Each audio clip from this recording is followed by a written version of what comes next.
notice, well, I forgot my notes right there. So no, I don't need them, right? Dorothée Baumann-Pauly has, I think in many ways, been a force in this industry that only time will tell how important that is.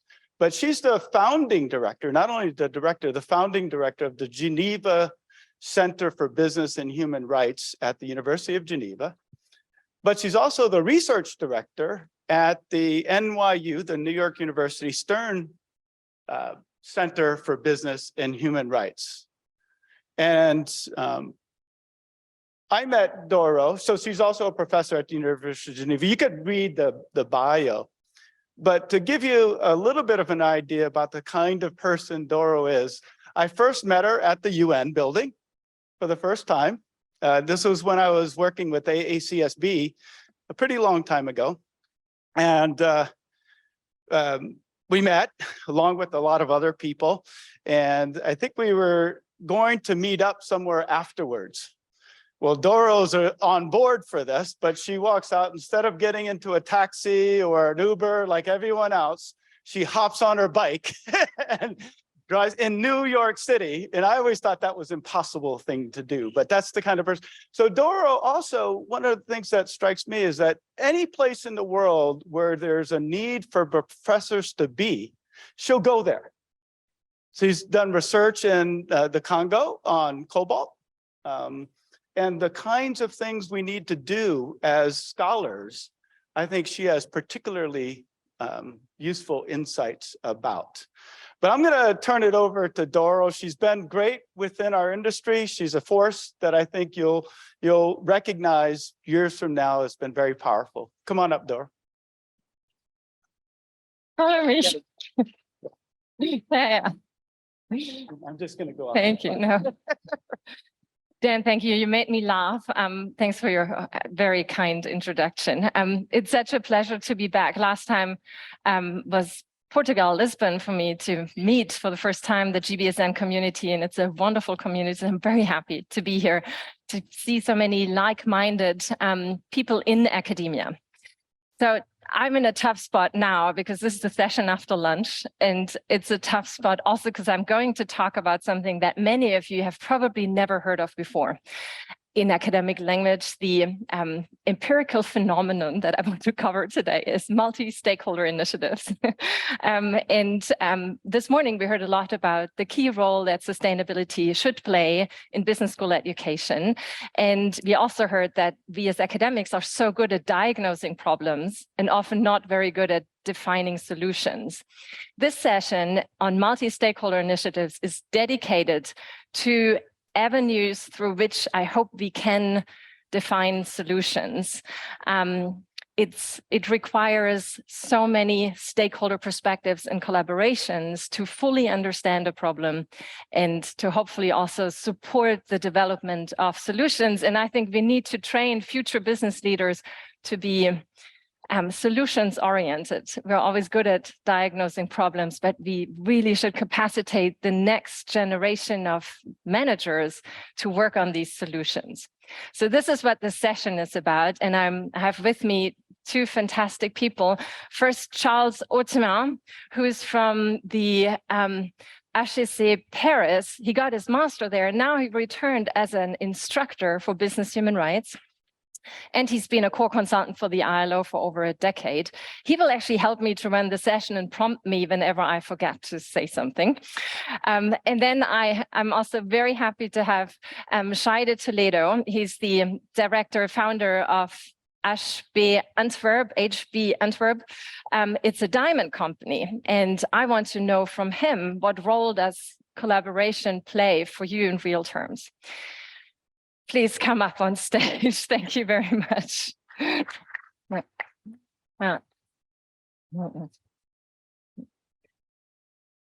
So multi-stakeholder initiatives, and I don't want to lecture you, but there are in practice everywhere in corporate practice. No matter which industry you work on, you'll find a so-called multi-stakeholder initiative. There's, of course, as always, no commonly agreed definition, but what is a multi-stakeholder initiative? In broad terms, it's a framework that brings together representatives from business, civil society, sometimes governments, sometimes academia, to work together on issues of common concern, often in the realm of sustainability. Just to give a few examples, I've actually worked myself in the Fair Labor Association. It's a multi-stakeholder initiative with the mission to advance labor rights in global supply chains. Here in Amsterdam, we have the Fair Wear Foundation in the same industry. There's ICTY, the International Council for Toys for Sustainable Toy Production. There's a roundtable for sustainable palm oil. In many commodities, you will find a multi-stakeholder initiative. So isn't it interesting that what is so common in practice is not at all discussed in the classroom? At least I don't know of many courses where this would be an integral standard component as a potential solution to the sustainability challenges that need to become part of our business school education. That the multi-stakeholder initiatives emerged because the challenges we face are too big for any one actor to take on alone. So we need this collaboration. And now I'll draw on Charles' statistical knowledge from the ILO. They actually keep track of some of these problems. And so, Charles, I want to talk about sort of the magnitude of issues we are facing, and clearly companies have a role to play to address them. Sure, thank you for the question, and thanks to the organizers for the invitation. 20 years back, some of the core human rights abuses in the workplace, labor rights violation, we didn't necessarily know very well what the magnitude of the problem was. If you remember back at the end of the 1990s, we started to have some big scandals appear, thanks to the media notably. And this is when we first started to collectively, especially through the International Labor Organization, try to measure some indicators of abuse. One important one is child labor. And when the ILO published the first global estimate on child labor in the beginning of the year 2000, we realized that 16% of children between 5 and 18 years of age were working. Were working in conditions of, as defined by the child labor conventions. So not just helping out, but either children that were below the minimum age convention, so working below 14, or they were working in hazardous work, in work that they should not be doing, in mining, in tobacco fields, in the sex industry as well. And so that was a very striking figure. And we made some progress since, because when these estimates were carried out every 4 years or so, and we made some progress roughly up around 2012. And this is why, actually, when you look at the SDGs, I've seen several of you who have the SDG pin. SDG 8, which is around decent work, target 7, when it was fixed, the 2030 agenda, for child labor, they didn't say our target is 2030. They said our target is 2025. So back when the decent work agenda was established and the 2030 agenda was established, we thought we could eliminate child labor by 2025. And we're nowhere close to that, unfortunately. And just last year, I don't know how many of you know that 2021 was called the year for the acceleration of the elimination of child labor. In my country, France, barely anyone knows, which is surprising because France is chairing the Global Alliance Against Child Labor, which no one knows as well. The chair does know that she's chairing this alliance, but apart from her, not a lot of people know, and at least none of my students know. This is when the figures were published that we were seeing an increase in child labor. And there was actually an asterisk when the ILO published the findings on the 12th of June for International Child Labor Day, where they said, we think there's 160 million. Those are the estimates for last year. When you release an estimate, it's been calculated in the previous times. But because of COVID, we anticipate that we may be at 169 and anywhere between 200 and 140 million in the future. And actually that bracket depends, I think, a lot on business schools and on business decisions that are taken to address child labor in the supply chains. So we're not doing good at all. And for all the talk we have on the sustainable planet, let's not forget that in some countries, in Africa, we have 1 in 5 children currently in child labor. 1 in 5 children. So you take 20% of the room and you take it out and you put it in the field. That's basically what we have. So it's a very, very big issue. And let's hope MSIs, multi-stakeholder initiatives, can help us tackle that. Right. Thank you, Charles, for giving us a sense of the magnitude and severity of the issues that businesses are now facing that are operating globally. And I believe, there's consensus now that companies cannot just outsource production and responsibility for working conditions, but they need to figure out ways how to address those issues of common concern, like ILO core labor standards in their production sites through the way how they source from these sites. And now that I'm making the case for multi-stakeholder collaborations, this is something that I bring into my teaching to make my students understand that unless you bring in those multiple stakeholder perspectives, you may not even be able to identify the problem in a correct way. If you don't identify the problem the correct way, you're also not able to define solutions. And what Charles just alluded to is that we haven't made impressive progress on a lot of those issues that we acknowledge as problems. In my field, business human rights, clearly companies are now beyond the point of arguing whether or not they have a role to play for addressing these issues. They acknowledge they have a role to play, but it's the how to do it where they're still struggling. And the how, I believe, these are skills that are ideally trained at business schools. It's those management skills that I think can help you on the how question. So this is not very original, I was told, but this is a little cartoon I show to my students called 6 Blind Men and an Elephant. And as you can see, as those blind men individually, none of them can figure out that they're touching an elephant. Instead, they only see a small part of it and come to the wrong conclusion. And there's an analogy to many issues I've seen in practice, including addressing child labor concerns where the children were thrown off fields where they've worked, and then some actors declared victory over child labor. But if you looked closely, the undermining factor for child labor was poverty, and those children maybe didn't work on the fields anymore, but then they worked elsewhere. So it was just a relocation of the actual problem because the root causes for child labor weren't well understood. So I'm trying to make the case here again to bring in multiple perspectives.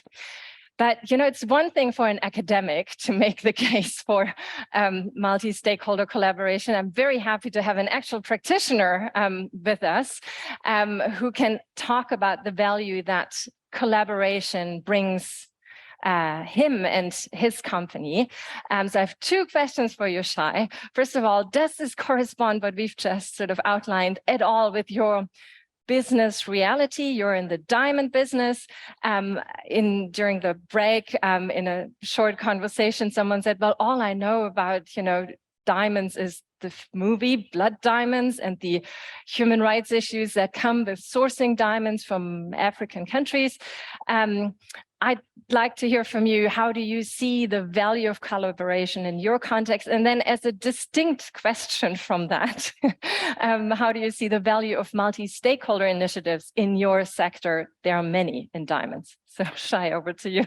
Thank you. And thank you for having me. Everything you know about diamond industry or don't know is true. And that is, it is the most opaque, ridiculous supply chain ever created, filled with the most ridiculous of players that have, and the proof is sort of in the pudding, and the proof can be divided into two. One is the movie that you mentioned, and the fact that the industry could not have countered it is obviously a testament to an industry that have no mother and no father. And the other one, which is, I guess, what I represent here, which is the money, is that you go and you buy a diamond today and you try to sell it in a year from now, and the value is 60 cents on the dollar or 50 cents on the dollar. And it doesn't matter where you buy it, whether you bought it in Walmart or in Tiffany or in Zales, or it doesn't matter, because they all come with a certificate called GIA, which is an American institution that basically commoditize all stones, and therefore it doesn't matter if they come from Russia, Zimbabwe, Sierra Leone, or Botswana. They're all treated the same. So I guess the result of our industry is in the pudding, and the pudding is that it does not retain its value. So when we came on to build HB Antwerp, we did not come to build another company, but rather an alternative universe. And in that universe, everything is different. In that universe, all the protocols and all the standards and all the stakeholders and all the beneficiaries are different than the one which are current. So what we do is we transform the diamonds for the people that owns them, and the people that owns them are the countries and the communities in which they are mined. And once you create that link between the place that they were mined and between the consumer, and you get rid of everyone in between, that very much like that elephant that you showed, we use a very similar one of almost like a hot potato, that we have about 20 players, and each one of them is just eager to move the hot potato for the next. And as a result of that, there is no one takes ownership. And when no one takes ownership, no one is accountable. And when no one is accountable, then you can do whatever the hell you want, including employ who you want and in whichever condition that you want, because at the end of the day, it's being aggregated with a GIA certificate, and the consumer is totally unaware whether these stones were made in Antwerp or in India or in Bangladesh or in China. So when there is no accountability, there is no product differentiation, and then you can do whatever you want. And in many ways, this industry has, over the years, have created this wall that they call it secrecy or mystery or romance, that in fact, it's simply to hide everything that they don't want you to see. So the idea of putting everything out there is the idea of the company that we've built. And radical transparency. and going to your question is to say, okay, so how do you do it? How do you bring along and that the end result is not trust me, or the end result is not no, but you have to believe that what I'm saying to you is true.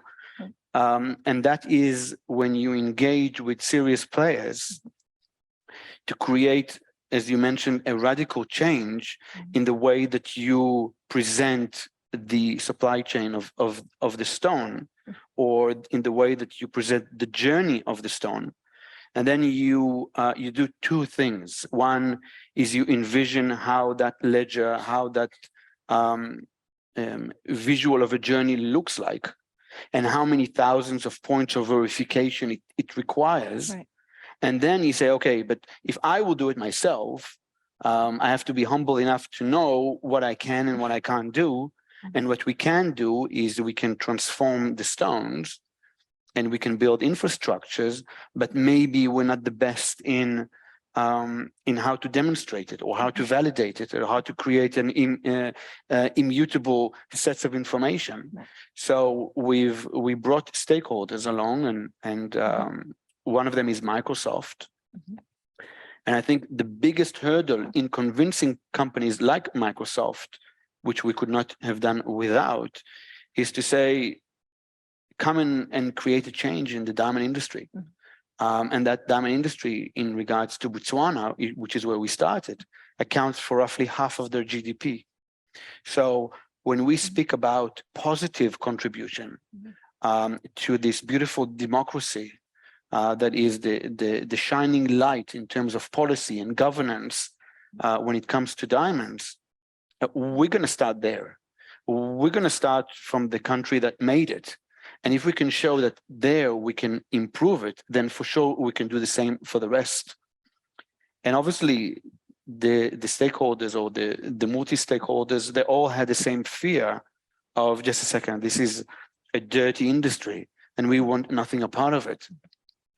And I guess our biggest win was that we were able to convince them that there is another way, that there is a parallel universe, and that they can actually affect change in millions of people's life if they come on board.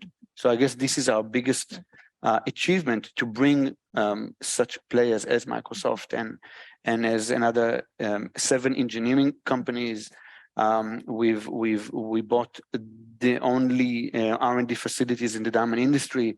We are converting it from robotics all the way to the quality of our SQL. So we're employing tens and tens of engineers across, and we've done it over the last 2.5 years. So 2.5 years we were not existing.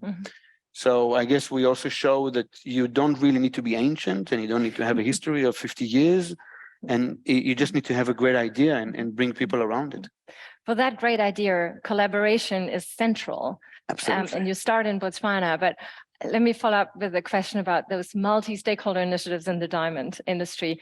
And to mention one, there's the Responsible Jewelry Council, which has become, well, a contested organization as the war in Ukraine broke out, because they have big business and with Russia.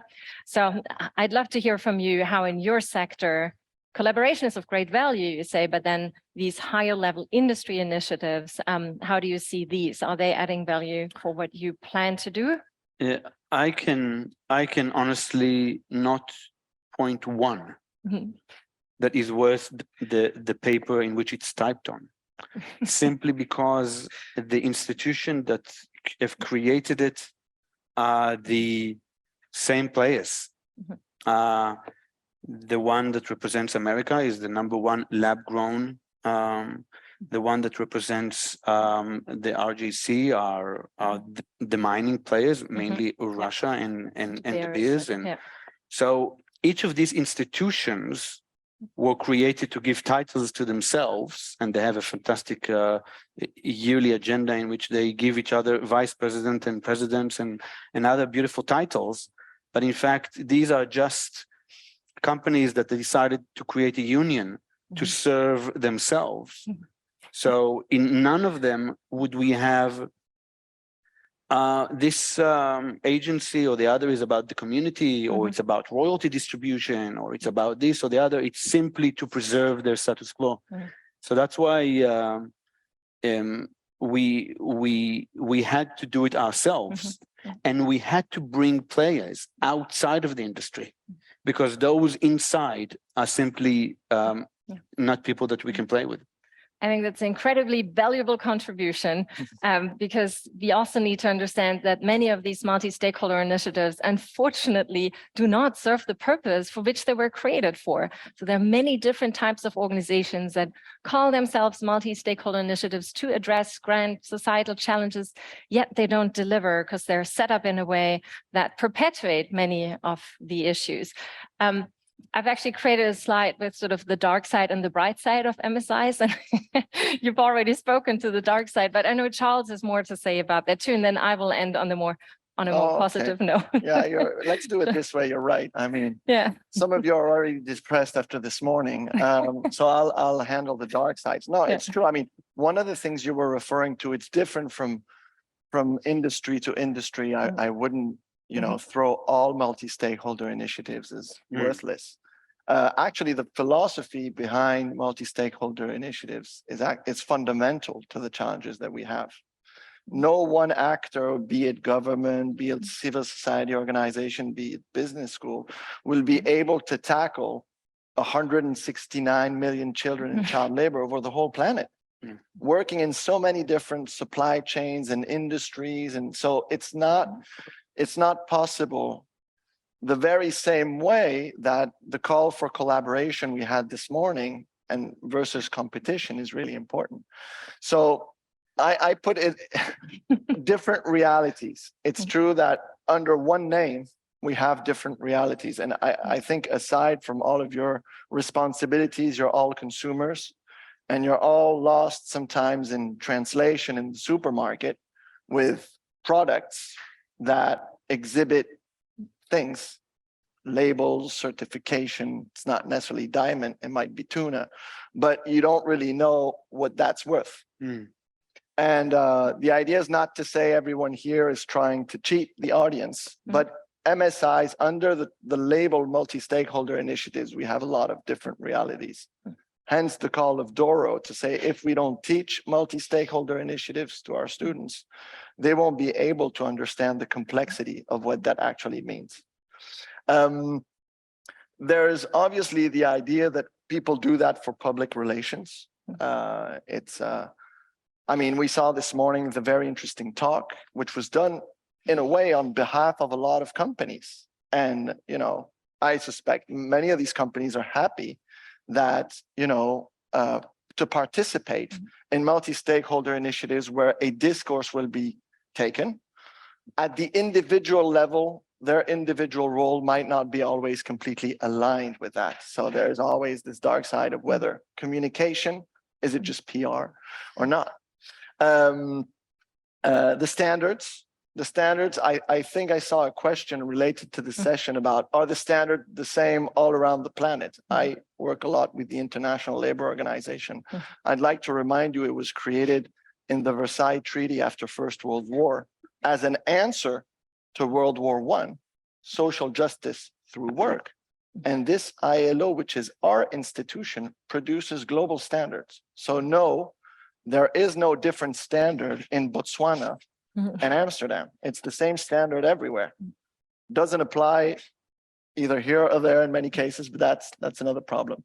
And then the risk we see of safe havens is that there's an increase in regulation right now. Some of you, especially living in Europe, might be familiar with what we would call mandatory human rights due diligence. And there's the idea that maybe being a member of a club protects you from some regulations. It would be a way of protecting you. And so there's criticism or risks related to multi-stakeholder initiatives. If you just have to be a member of the club to be immune from prosecution, from responsibility in labor abuses, that can become a problem. But these dark sides are severely outweighed by I wouldn't say the positive aspects, but the potential of MSI. So Doro, if you want to. Yeah, thanks for passing the ball on to me.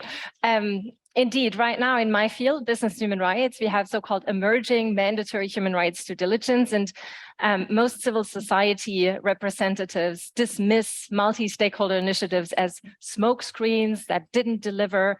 It has partly to do with what Charles said, that, well, multi-stakeholder initiatives, it's a big bucket with a lot of different types of organizations in there. Instead of throwing out the baby with the bathwater, let's look at these multi-stakeholder initiatives closely, because they exist, they're around, and corporations keep signing up for them. So there must be some value beyond just the public relation facade that some of these offer.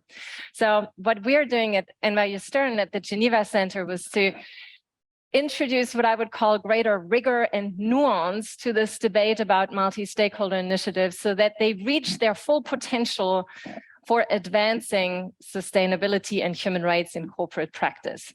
So we've developed criteria for multi-stakeholder initiatives that deserve their name. And clearly the number one criteria should be that they're actually MSIs. So are truly all relevant stakeholder perspectives represented in the governance structure of MSIs? There are many organizations that call themselves MSIs, but they relegate, for example, the perspectives of civil society organizations to an advisory body that's not part of decision making, has no voting rights.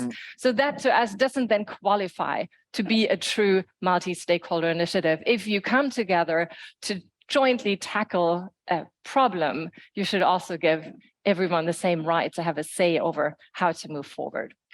And as Charles pointed out, it's also for us undisputable that an MSI needs to correspond to international laws, international standards, in the way those multi-stakeholder initiatives allow to translate international standards to industry-specific contexts.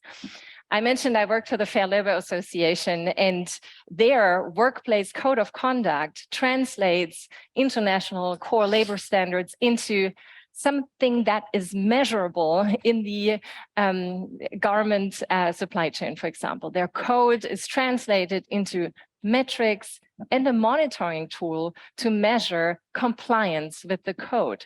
So versus a broad commitment to we respect human rights, they're actually in very concrete and sometimes technical terms spell out what that means. And certainly this is a vision of myself and other colleagues, that we make human rights performance of companies measurable. Just like greenhouse gas emissions, eventually we want to know which company is the best performer for human rights. If I care about human rights, which company should I reward as a consumer or as an investor?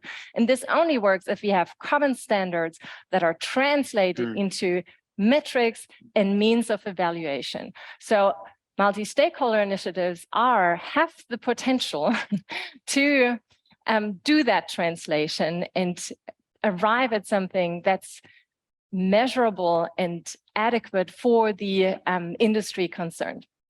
And other criteria, of course, include that we need to be able to monitor compliance. If there are no sticks, it's a meaningless initiative.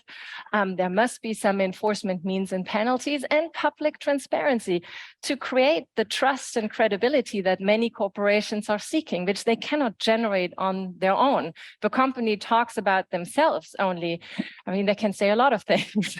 It's not as credible as when a third party attests to a specific standard because it was measured according to a specific standard. So with this, because I want to make this very applied to you, I also want to share with you how am I teaching this in my classes, and Charles will do the same. So I want to capacitate students to see the value of collaboration. So I have an exercise that deals with a scenario: a storm is coming, a corporate event was planned. If you talk to the weather experts or the event organizing company or the corporation or maybe some citizens, whoever you talk to will have a different perspective on should we cancel or should we not cancel. If you give students this dilemma to deal with and say you have 10 minutes, so there's time pressure, they realize they will all arrive at a different conclusion unless they come together and actually exchange their points of view and then jointly make a more informed decision than being in their siloed selves.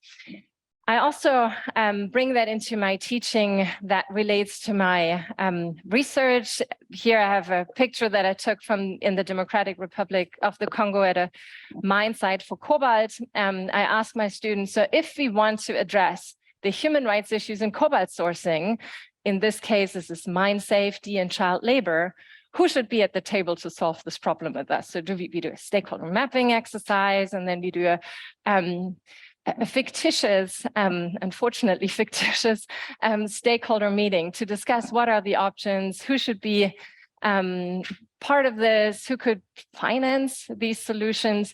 And it shows to students, this is probably something I need to do if I'm in a future corporate role, because I will have to deal with these problems that are systemic in some of the production countries. How do you teach this? So I have some role plays, some scenarios, and ideally I bring in a corporate practitioner who actually talks about the very real applied way of collaborative working in the corporate context.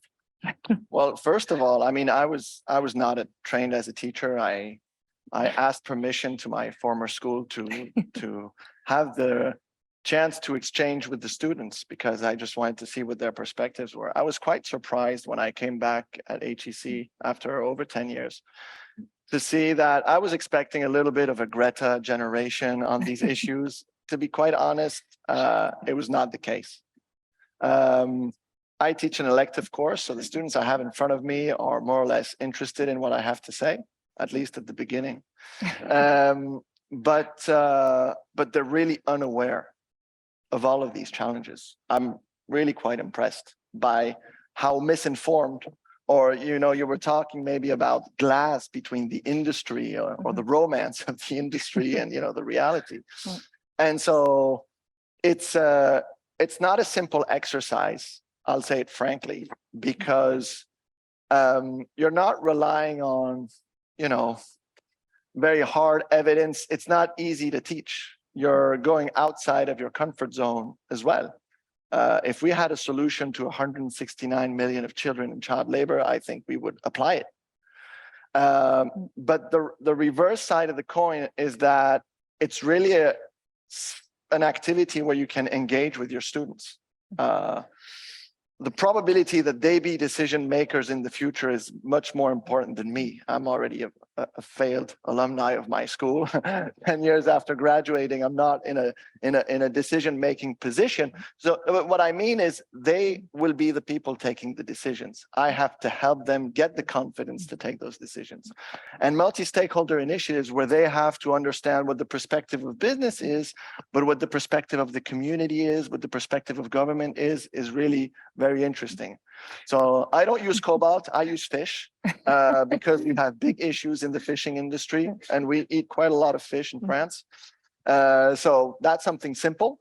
And they don't eat fish for some time after my class because they realize the human rights abuses and go look up human rights abuses in the fishing industry, you'll be surprised. Thanks, Charles. He's too humble too, because I think students voted him that he's the favorite teacher. So you're doing a great job at HEC Paris. But I want to come back to you briefly, Shai, because you were trained at Erasmus University. Did any of these issues ever sort of come across during your education?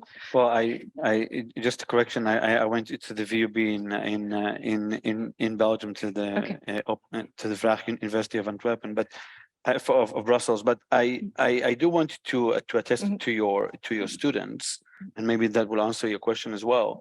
When it was time to create our teams, typically you would look for the more experienced and usually when you build a diamond company, you would ask diamond people to, because eventually, so we had one simple rule is no diamond relation whatsoever.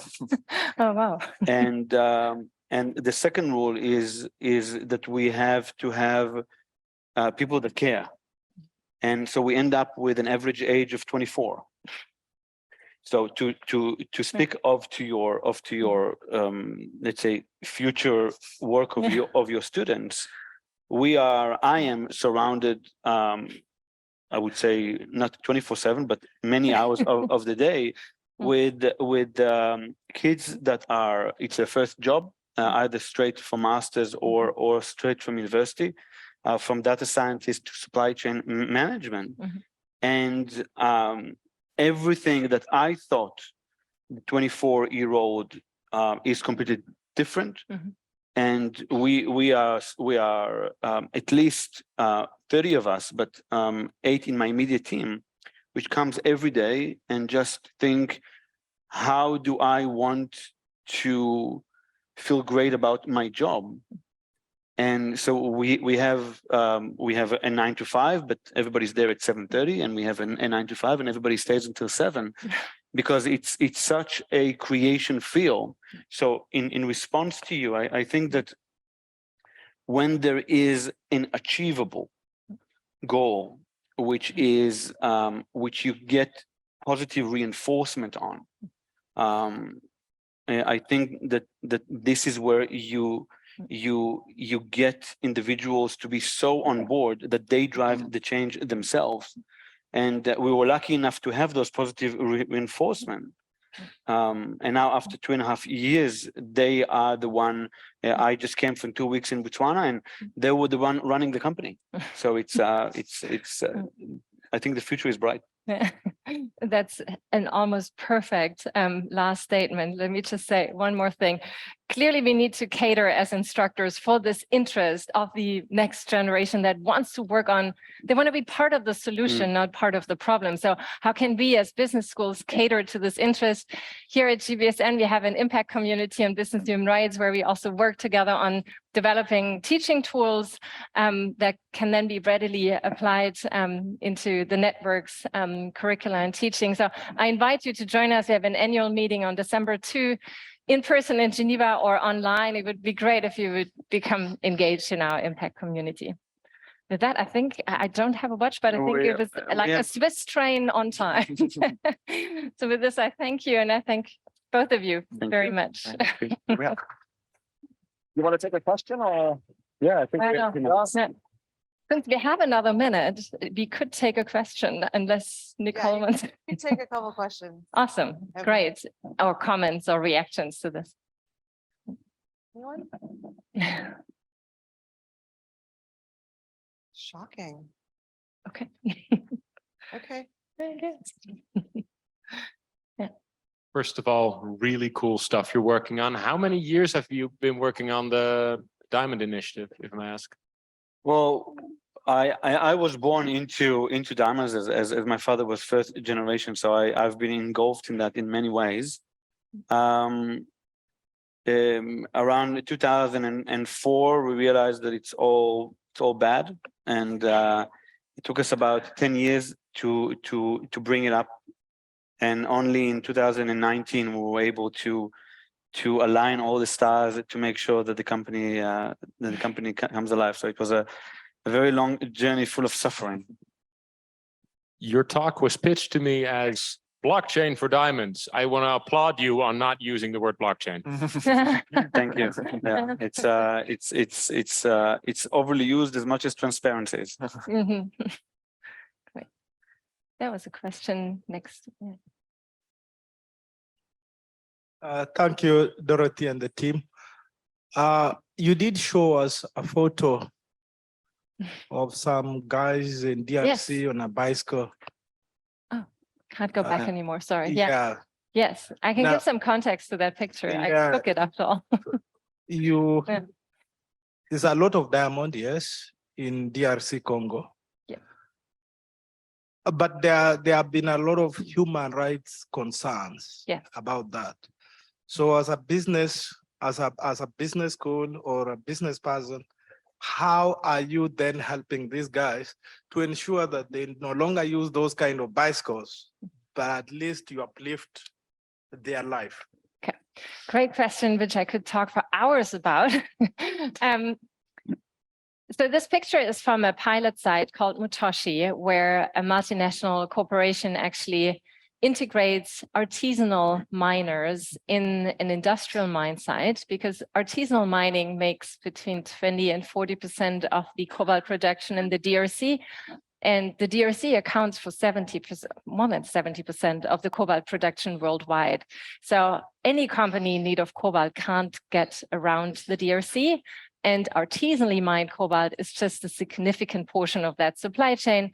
And it is in those artisanal mines where human rights risks are the greatest, particularly mine safety and child labor. The photo is from a project site, which I think has tackled the problem in a really interesting way, namely, instead of throwing those artisanal miners off industrial mining concessions, they invited them in with standards. You see that those guys are wearing helmets, uniforms, boots, and they're operating on this mine site with some standards that have been set up. It's called formalization of an entirely informal activity. And I believe this formalization can be scaled and replicated by many companies. And so I travel to these countries not to, again, document human rights violations. This is what Human Rights Watch and Amnesty International and other human rights organizations do. I go because I want to figure out business solutions to these topics, to these issues, business solutions that even individual companies can install irrespective of how messy the operating context is. And the DRC is particularly weak rule of law, and it will take a long time for the government to address these issues. In the meantime, we cannot wait. I think companies need to start figuring out solutions directly. And this project that I looked at, to me, indicates a solution that can be scaled. But happy to talk more with you about this. Maybe a final question. I don't want to cut into other people's time. Yeah. Thank you. Thank you to the team. A very brief question. You talk about stakeholder initiatives or multi-stakeholder initiatives. And I think the two components that I was missing there that I know you had in the background are influence versus interest. And as business schools, of course, and businesses, I think there's a trade-off there, because if you think about that greed, as in who do we keep satisfied, which stakeholders do we monitor closely, and so on and so forth, how do we strike a balance? One, as businesses and in keeping with human rights or the human rights agenda, where would be the focus? How do we get the trade-off between the interest versus influence? Because if we're talking about child labor, if we're talking about the diamonds, somebody's holding more influence and somebody has got the interest. So the interested people or stakeholders are also likely to be, less influential. So how do we navigate those two elements? Please. I can very soon we realized that we created the perfect alignment between the community and the client. And in the process, we created this this journey that didn't exist before. And then we came on to the retailers and to the brands, and we showed them this product that we created, which is totally different than the one before. And they were not interested in it. Because they say, you know what, if it's not broken, with all due respect, we're not going to buy something else than the one that, because, all our purchasing power is going to be diminished and we don't want to pay more, and maybe the client will not understand it, and we cannot buy 100% from you. So very soon we realized that in order to create change or this influence for people to come on board our mission, we had to use, as Dorothée said, both the carrot and the stick. So for the year of 2023, we're going to create a very negative campaign and a very positive campaign in order to bring this awareness, because the only way it can change is if it comes from the people that buy it. And I think that it's the same with Cobalt when they demand of what their computers would be like. We have a mutual friend in Microsoft, which is very much interested in this initiative. And whether it's something that you buy as diamond, if it's not coming from the consumer, nothing will change.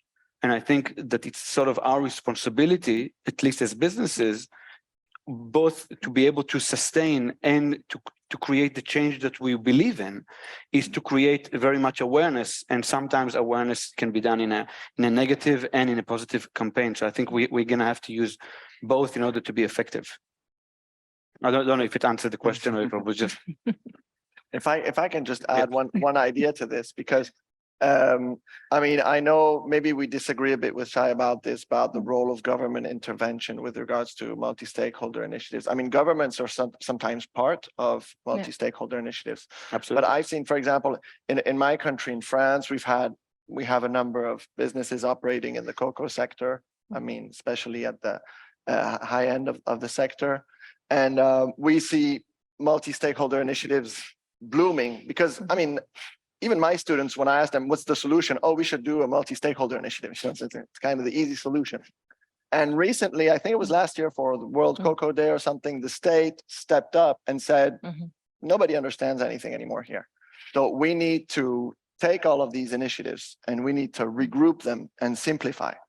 Now, this, I think, I don't want to say that specific intervention was positive, time will tell, but sometimes regulators, governments, regional authorities need to step up Otherwise, we see, you know, everyone wants to have his own label. We have a lot of personal branding. It works for individuals. It works for companies as well. So I do think there's a whole field of research. What you've been doing, Doro, should be completely, you know, people should walk in the footsteps and do more research on multi-stakeholder initiatives. This is what will help us understand what's working and what's not. Yes. Perfect way to close. Thank you, everyone.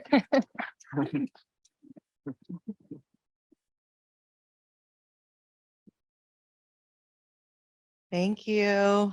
Thank you. Thank you. Okay, so before we go to the next session, we're just going to view a short video by one of our sponsors, MIT Sloan. And now a special message.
Love it. Very energetic music. Okay, so I am going to introduce the next speakers for our next session, the resilience of social logistics systems. We've got Steve Sonka, Professor Steve Sonka, fellow at the Ed Snyder Center for Enterprise and Markets at the Robert H. Smith School of Business at the University of Maryland. He leads a multi-institutional team focused on the implementation of entrepreneurial and managerial practice to reduce food loss and waste in agricultural supply chains serving smallholder farmers in developing countries. And he is joined by Dr. Anna Timu, who is a lecturer, technical advisor at Sokoine University of Agriculture. Please. Welcome. Thank you.